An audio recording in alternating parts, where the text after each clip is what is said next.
Salut à toutes, salut à tous, bienvenue pour ce nouveau numéro de Série, l'émission toujours à mes côtés. Marie Baraco, bonjour Marie. Salut Pierre. Directrice du festival Série de Fontainebleau. Alors, on célèbre la famille aujourd'hui, Marie? Ah oui, tout à fait. En fait, la création, c'est souvent une affaire de famille. Famille de sang, famille de cœur, famille artistique. Donc, évidemment, on va illustrer cette notion de famille sublimement avec une sœur et un frère à l'origine de la formidable série Irresponsable qu'on a vue il n'y a pas si longtemps que ça sur OCS.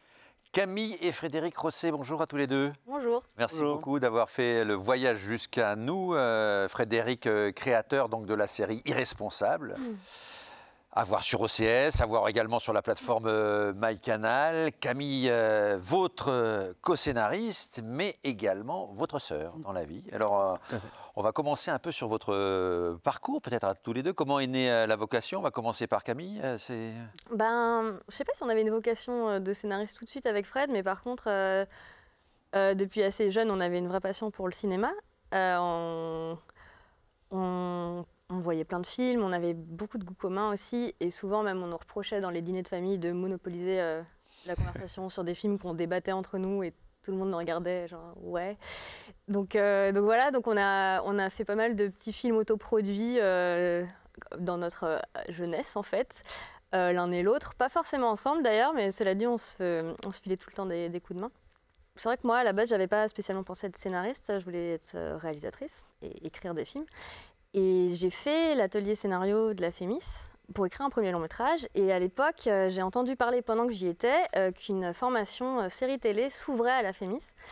Et j'en ai tout de suite parlé à Fred parce que je savais que c'était l'homme de la situation. Je savais que ça allait lui plaire, lui parler. Ça faisait un moment aussi qu'on regardait des séries. Et comme c'était un concours assez similaire, je me souviens avoir un peu coaché Fred parce que ça ressemblait vachement, quoi. Et il l'a passé et il l'a eu brillamment.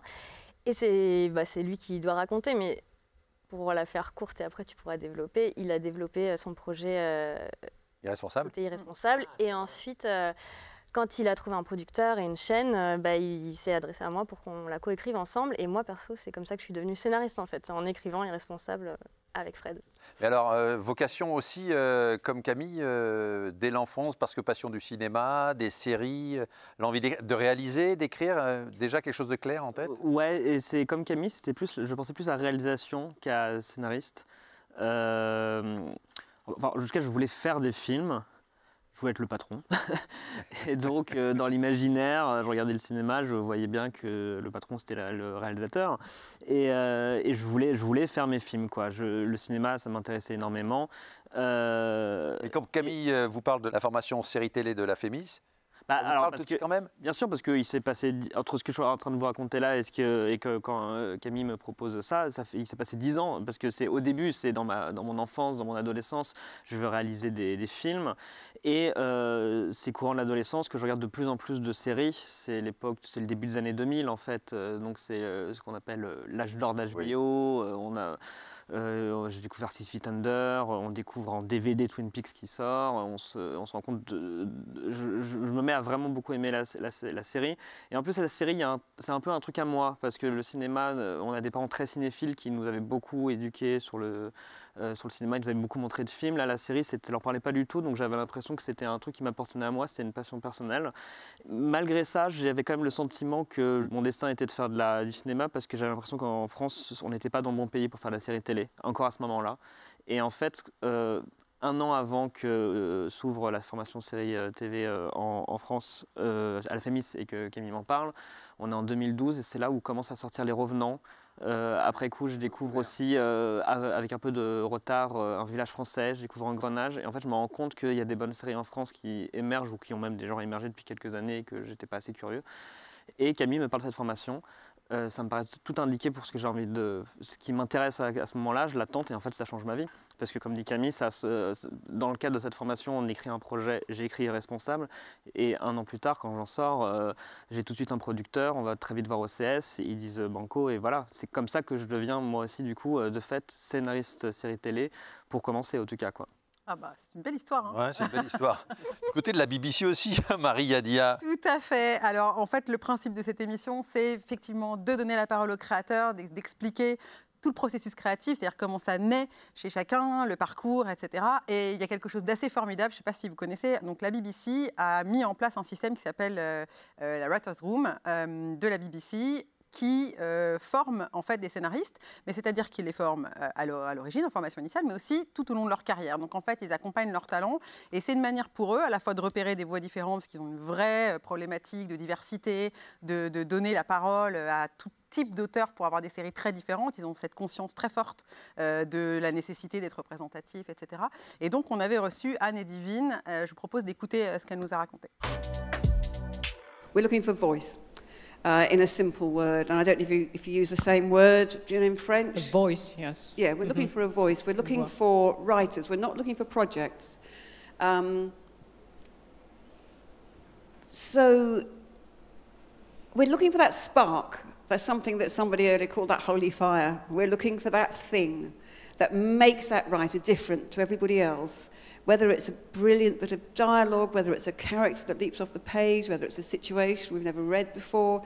We're looking for something that is unique and distinctive to that writer.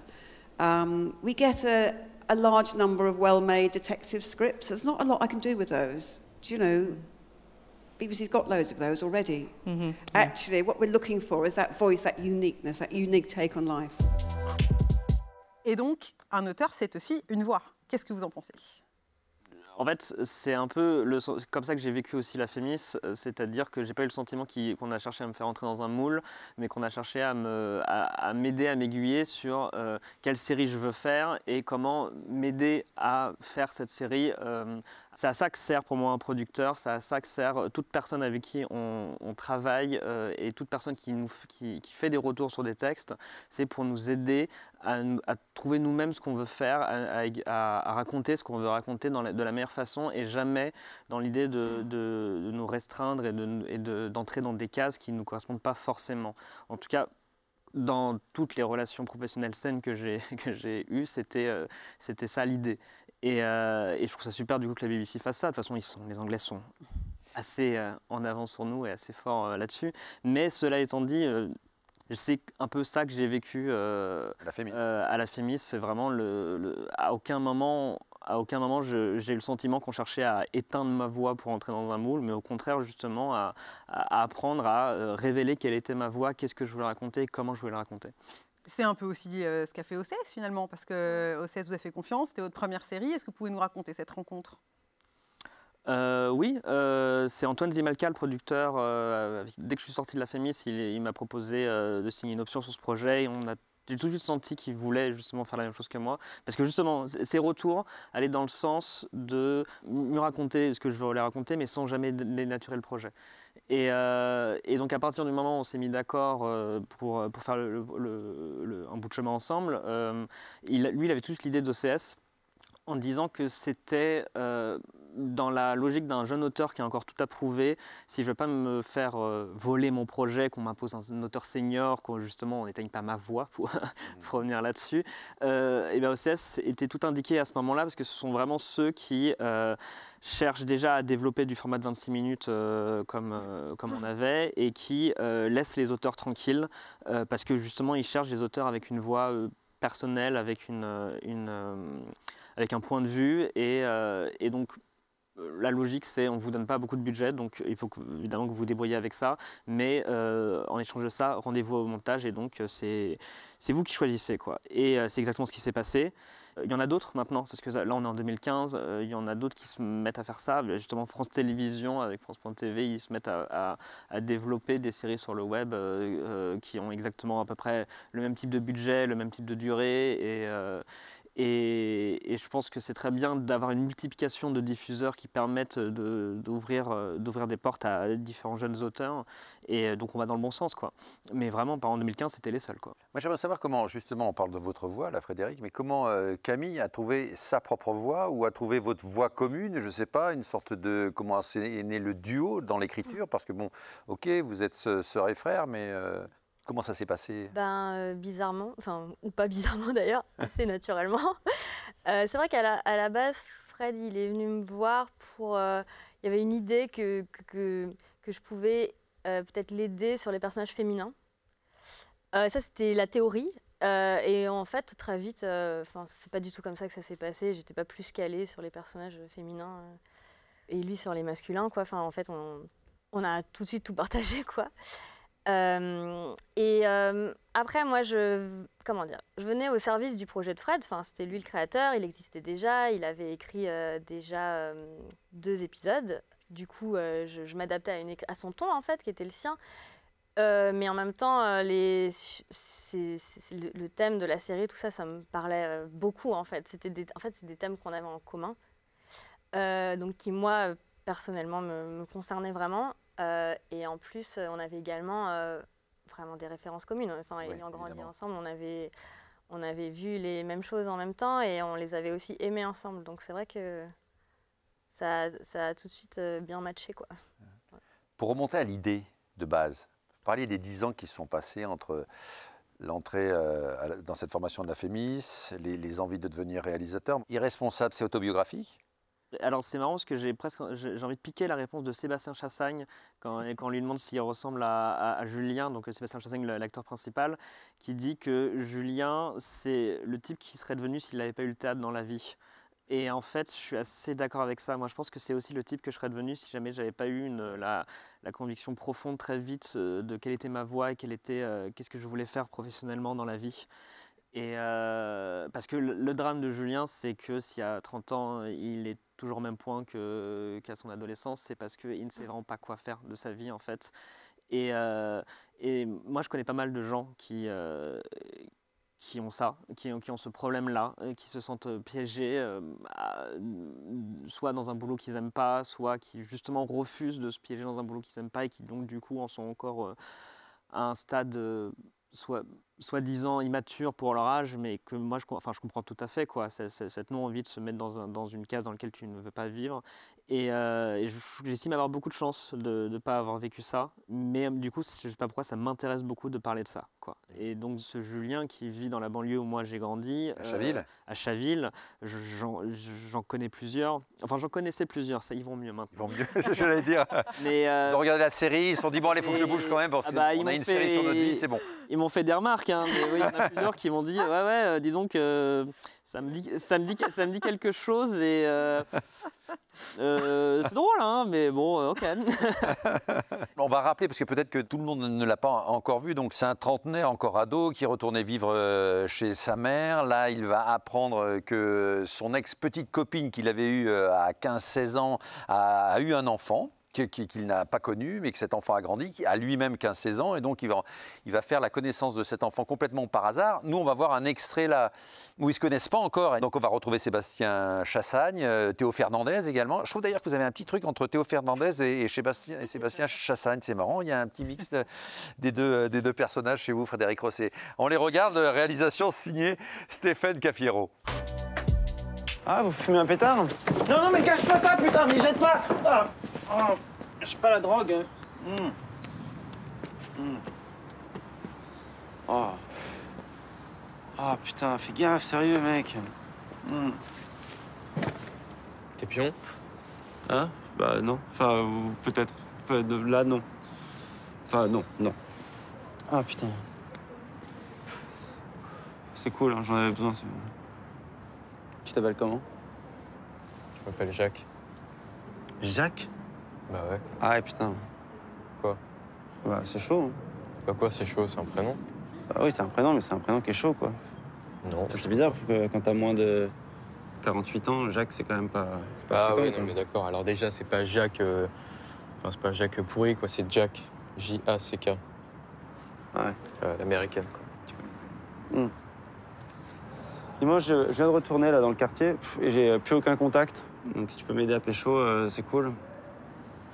Bah, je te fais le bon numéro et comme ça, si tu veux me rendre service, tu sais, tu m'appelles. Vas-y, ok. Alors je vais vous dire, c'est une série que j'adore. Je n'avais pas vu, moi, au tout départ. Je l'ai découverte ensuite.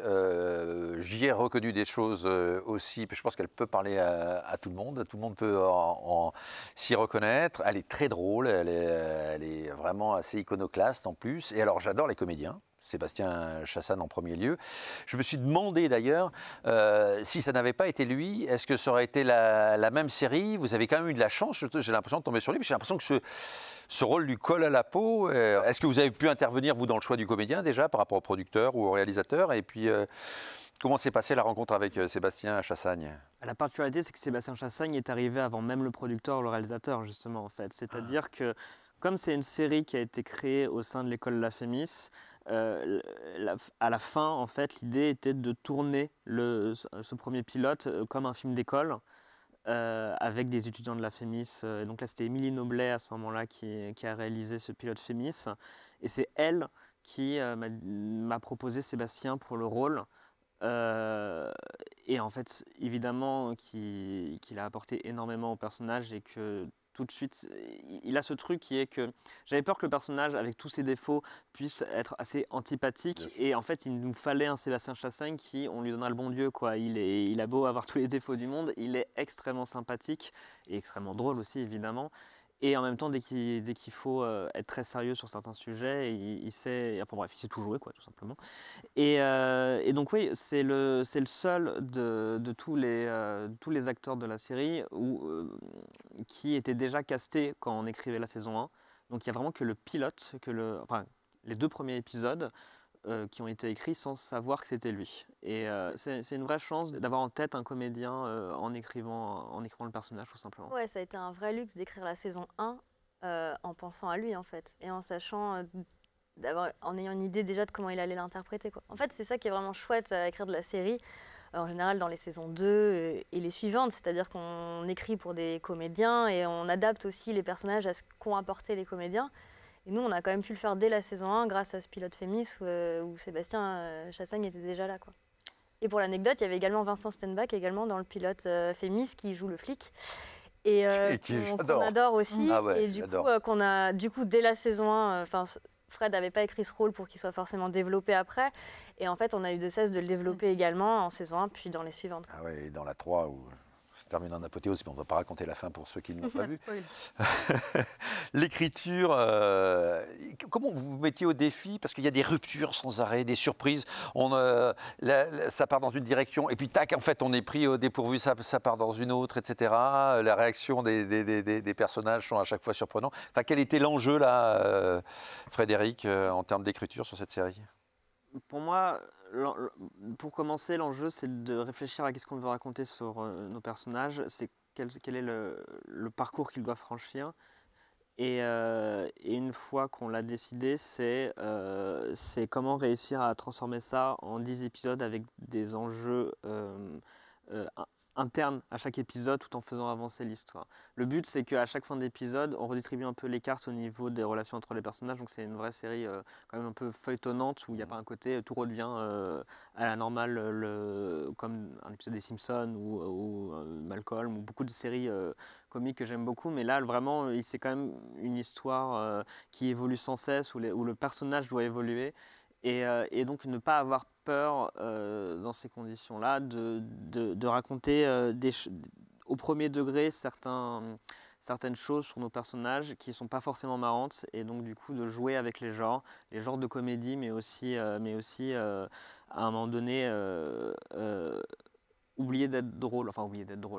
Assumer que cette situation n'est pas drôle et que la comédie, c'est aussi une façon de parler de sujets sérieux, en fait. Parce que la comédie est une affaire sérieuse. Et même au bout d'un moment, surtout dans les saisons suivantes, c'était se dire, bon, nos personnages ont vraiment des névroses terribles, il faut qu'ils les confrontent directement, donc c'est quoi?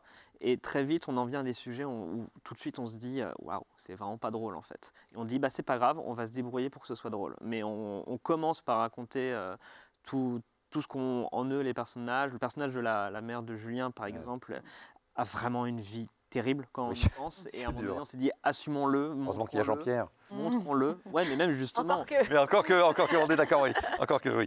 Et donc, montrons-le à quel point ça. Et donc, justement, soyons surprenants. Dans la saison 2, il y a un épisode où soudainement, on est de son point de vue à elle, et montrons à quel point, en fait, c'est peut-être le personnage qui a le plus de problèmes terribles quand on y pense. et débrouillons-nous pour que ce soit drôle pour autant, ou même si parfois on trouve que c'est mieux que ce soit pas drôle, assumons-le jusqu'au bout en fait, et ayons soudainement une scène un peu plus tragicomique. N'ayons pas peur de l'émotion, quoi. Voilà. Et les demi-teintes comme ça m'amuse, quoi. On va regarder un extrait encore d'Irresponsable pour voir justement la maman dont on a beaucoup parlé, incarnée par Nathalie Cerda, face à son fils donc Sébastien Chassagne. Tiens, moi je mets des carcasses pour toi, puis voilà comment tu réagis. Non mais maman, mais je vais avoir un boulot à Chaville et puis quoi? Je vais être là, dans cette pièce, puis je serai dans une autre pièce, puis je vais prendre des douches, je vais te déranger. Non, ça tu vas pas me déranger, hein. Non, ça c'est plutôt moi qui dérange tout le monde, de toute façon. Maman, mais tu me déranges pas. Tu déranges tout le monde. On parle souvent avec Jean-Pierre, il me dit voilà, vous dérangez tout le monde. C'est qui Jean-Pierre? Jean-Pierre, c'est mon psy. Tu sais ce qui serait bien? Non. Eh ben voilà, c'est que tu viennes avec moi à la prochaine séance. Oh bah attends, il va nous aider. Attends, je vais l'appeler. Tu fais quoi là? Arrête, mais dis donc, c'est une maladie ou quoi là? Allez, hop, qu'est-ce que t'as avec ce téléphone là? Non mais je te jure, il fait des miracles, Jean-Pierre. Et puis on peut même l'appeler par son prénom, tu vois, moi je l'appelle. Maman, mais arrête, oh là, oh! Bon, ok. On raccroche et on débranche le téléphone. Voilà. Ah non, qu'est-ce que tu fais là? Ah non. Allez. Dis donc, tu me rends le téléphone, Julien. J'embarque le téléphone, il n'y a plus de téléphone, voilà. Tu iras à ton rendez-vous demain à 15h. Maman, mais j'ai 31 ans! Mais non, mais quand je dis que je fais pas quelque chose, eh ben je fais pas quelque chose. Si, tu iras. Non.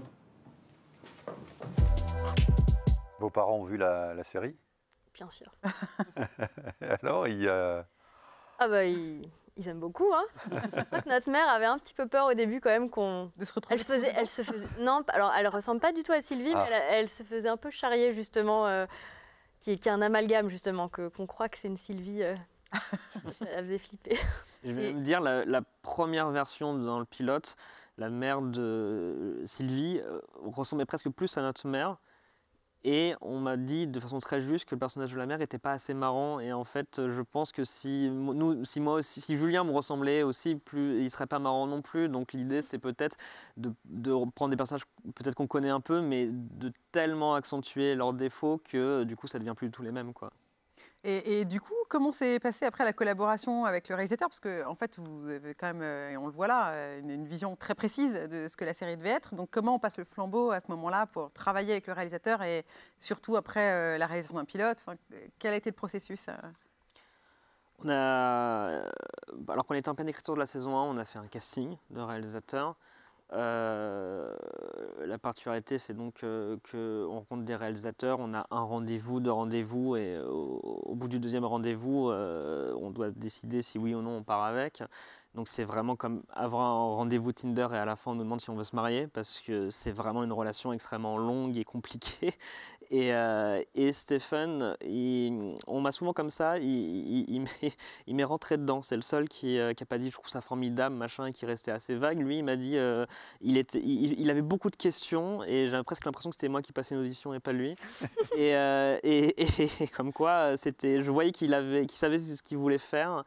Et surtout, au bout d'un moment, à la fin, on sentait qu'on avait des envies communes, on avait des références communes. Mais à nouveau, vraiment, je disais, bon, j'espère que ça va passer, mais j'ai l'impression que c'est le bon, quoi. Et comme il a fait les 3 saisons, ça a été le bon, bien sûr. Il avait, pour lui, d'avoir déjà fait une série OCS, parce que la grosse particularité des séries OCS, c'est que la saison 1, par exemple, il a fallu la tourner en 22 jours. C'est n'importe quoi. C'est donc 2 jours, 22 jours 22 jours pour faire. Donc c'est 2 jours, 2 par épisode de 26 minutes. Ouais, voilà. Enfin, allez, la saison 1, les épisodes durent plus 20 minutes que 26, on va pas se mentir. Ouais. Mais justement pour ça. Mais donc du coup, ça c'était. Ça a calmé mes ardeurs et mes envies de réaliser, hein, on va pas se mentir. Je me suis dit, j'ai pas les épaules pour ça, c'est pas une bonne première expérience. Il faut quelqu'un de chevronné qui arrivera à rentrer. Parce que je voyais pas comment on pouvait rentrer. Du coup, j'ai passé 3 saisons à observer Stéphane et j'ai compris comment il avait arrivé à rentrer tout ça. Donc il utilise 3 axes systématiquement. Alors, il tourne en 2 caméras, mais moi, ce qui me faisait très peur, c'était qu'il fasse 2 prises à chaque fois et tant pis, ça rentre pas, on n'a pas le choix, faut courir. Lui, il prend le temps. S'il faut l'obtenir, quelque chose, il faut l'obtenir. Et il sait déceler quelles scènes, il faut prendre son temps et quelles scènes peuvent être tournées assez rapidement. Enfin, vraiment, Le but était d'avoir quelqu'un qui n'était pas seulement un bon faiseur, mais qui avait aussi une vision, et qui savait aussi dialoguer avec un scénariste, qui était d'accord sur l'idée que à partir du moment où on rend notre copie, on peut continuer à discuter en fait. Le projet vient de moi, mais il faut assumer que une série est une œuvre collective, et donc irresponsable si on doit dire une série 2. Je pense qu'il faut dire de Frédéric et Camille Rosset et Stéphane Cafiero, quoi. Au final, c'est beau. Ouais. Ouais, One Vision. Ça me fait penser, une des discussions qu'on a eues en 2019 à Fontainebleau, c'est justement, est-ce que parce qu'on n'a pas d'argent, on est obligé d'être plus imaginatif, plus créatif, et est-ce qu'on est du coup plus libre? Je vous propose d'écouter Walter Yuzzolino, qui a fondé une plateforme qui s'appelle Walter Presents en Grande-Bretagne, qui est quelqu'un qui a une vision assez affûtée du secteur. J'aime bien son parti pris. Of course, I think money is essential and indispensable, but I think that too much can be a bad thing, because the moment there's too much money onto a production, then the stakeholders are very, very on it. Then you got distributors who have spent a lot of money. Then you got the broadcaster who's invested a lot of money. And everything is hyper-controlled to the point where it may be smothering the creative talent, sometimes having just enough, maybe a tiny bit less. And creating that effort is important. But also, it's back to a bigger argument, which is money is all great and fine, but with money comes lack of risk. If I'm going to spend 2 million to make an hour of television and it's nearly all of my budget, I'm going to be scared. I'm going to be terrified. As a broadcaster, I'm going to go, no, don't have her, have her. I need a bigger star, I need a bigger writer, I need a bigger director. And before you know, this whole gets bigger and bigger and bigger. Whereas if I spend a tenth of that money, I'm going to go, yeah, get Walter in, get Marie, let's try and get it together, because these are people that are really keen. And it doesn't mean, and often you will end up with not great shows, and sometimes with incredible shows. But every time new talent is broken into the system, the whole system is better, even the rich bit of the system. And viewers are served better. Writing is one of the big scandals, I think, of the industry in that sense, because no one wants to bet on new writers. No one. And I talk to commissioners all the time, and they kind of go, oh yeah, we're all about new creative flow juices, whatever. And you go, great, shall we develop this? And they kind of go, well, use that or that or that writer. And they're all booked for 10 years. So it's the fear to break new writing talent is immense, because it requires more work from everyone, because the commissioner needs to pay more attention, the development producer, everybody needs to kind of sit on it a bit tighter. But I think you're right. If you need to invest in the writing. Donc voilà, on parle de liberté, de jeunesse, de création. Vous écrivez pour différentes chaînes, notamment vous aussi, Camille. Est-ce qu'on a plus de liberté quand les enjeux sont moins forts et vice-versa? Est-ce que c'est un sujet? Est-ce que vous êtes d'accord avec ce que Walter présente? Bonne question. Je pense que, comment dire, le manque d'argent d'OCS, c'est venu justement avec la liberté et la confiance. C'est-à-dire qu'à partir du moment où ils ont validé le projet, on les a vus en fin de post-prod, quoi. Enfin, donc c'est très rare, en fait, dans le milieu de la télévision en France. Enfin, je veux dire, ça n'existe que chez eux, en fait. Et ça permet une liberté de ton, en fait. Et du coup, c'est sûr qu'on n'avait pas beaucoup d'argent pour écrire et tourner cette série, mais on a pu écrire ce qu'on voulait, quoi. Donc c'était génial. D'accord, vous dites ce que vous voulez, il y a une liberté de ton, ce qui est vraiment rafraîchissante et qui fait du bien dans cette série. Mais pourquoi une série comme celle-là n'aurait pas sa place sur une chaîne dite nationale, même si OCS est diffusée nationalement? Enfin, vous voyez ce que je veux dire, une grande chaîne. Est-ce que c'est parce que, justement, l'humour, c'est trop segmentant, il y a une prise de risque qui n'est pas faite? Comment vous expliquez ça? Il y a plusieurs explications. Alors déjà, sur Responsable, on va être très honnête, c'est...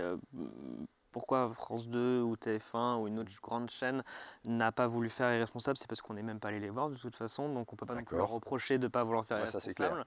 On est tout de suite allé voir OCS pour les raisons que j'ai déjà dit, c'est qu'en tant que jeune auteur, l'idée d'aller voir une chaîne, la seule chaîne où on a la certitude qu'on me laissera ma liberté, et que moi c'était mon obsession à ce moment-là, c'est je sais que je suis personne et pourtant je veux garder la main. Donc aucun problème pour faire à ce moment-là une série avec un budget moindre, puisque de toute façon je sais que c'est une série qui ne nécessite pas beaucoup d'argent. Donc très bien, jouons-la comme ça. Ensuite, l'idée de dire, bon, maintenant, si je veux refaire l'équivalent d'un Irresponsable, est-ce que je peux aller voir un TF1, un France 2, est-ce que ça va marcher? Potentiellement, il y a plusieurs problèmes à cela. Le problème numéro 1, déjà, c'est le format.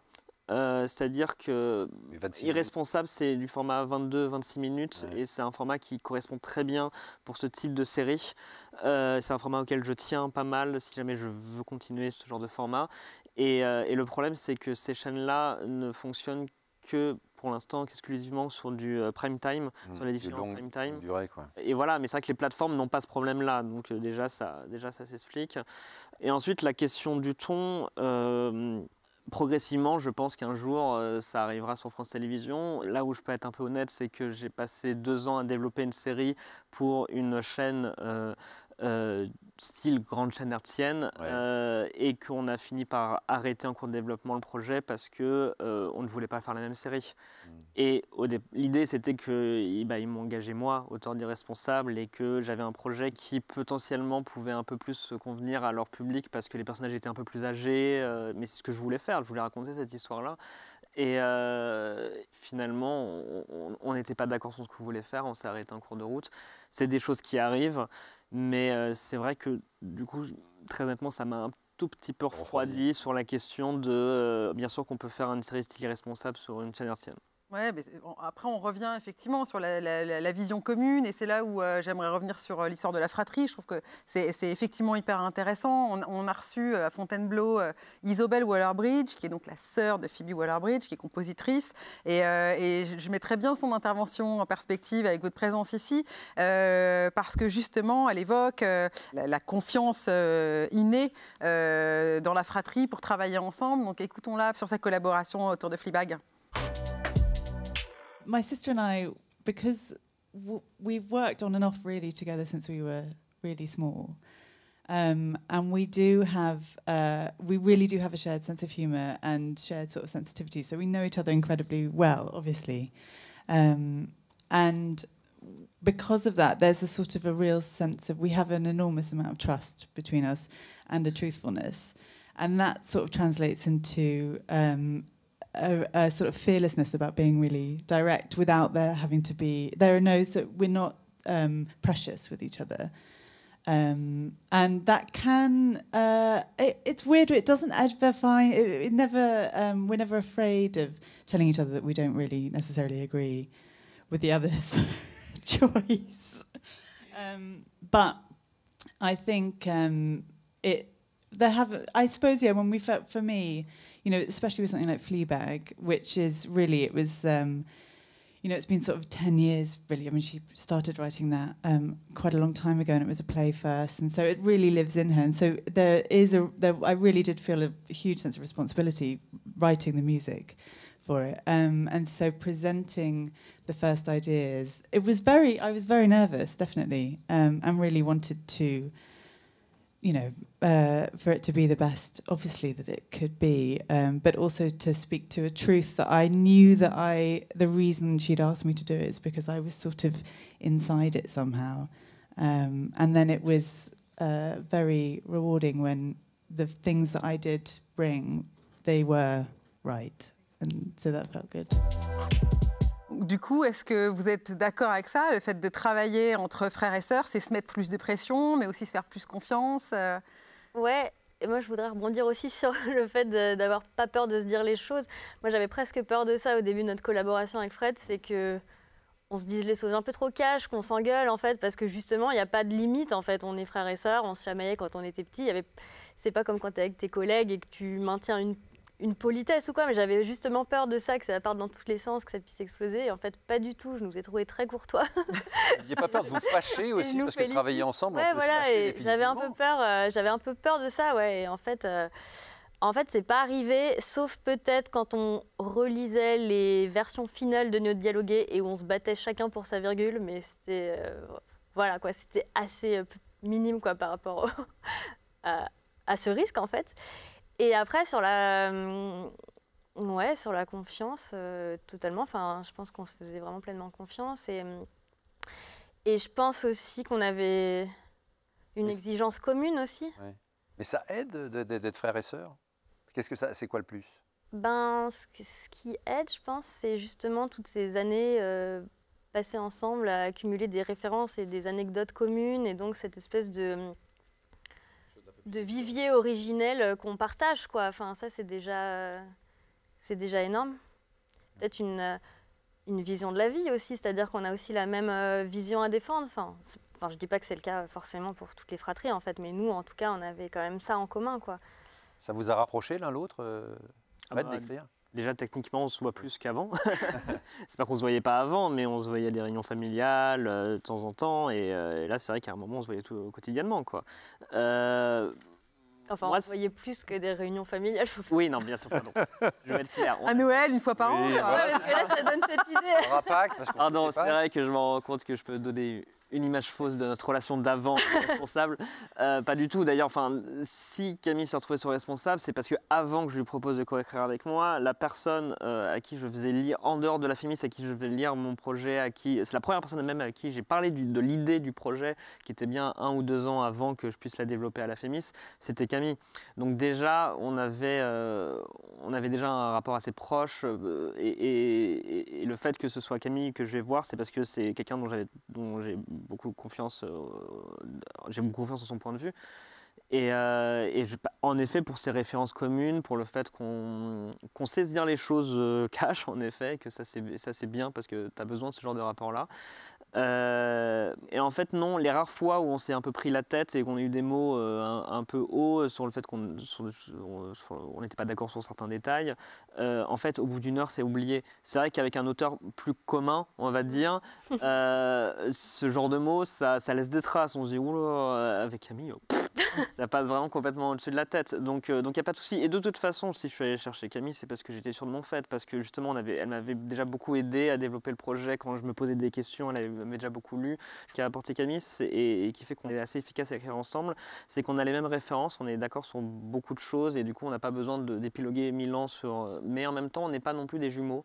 Je pense qu'on a des qualités et des défauts qui se complètent très bien.